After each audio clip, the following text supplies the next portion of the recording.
दरम्यान जागा वाटपावरून राऊतांनी शिंदेंवर काय टीका केली आहे आणि त्यांना नवनाथ बन यांनी काय उत्तर दिलंय पाहूया।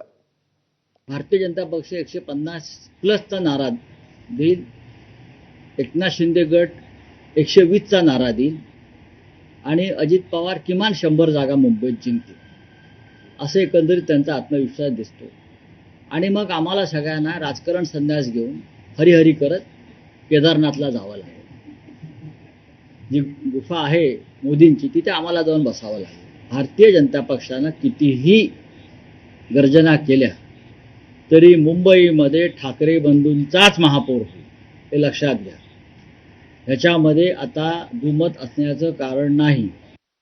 मुंबई महापालिकेची निवडणूक झाल्यानंतर तुम्हाला केदारनाथला नाही तर हिमालयामध्ये निश्चितपणे जावं लागेल आणि संजय राऊत तुम्हाला तर राजकीय संन्यास घ्यावा लागेल, त्याशिवाय पर्याय नाही।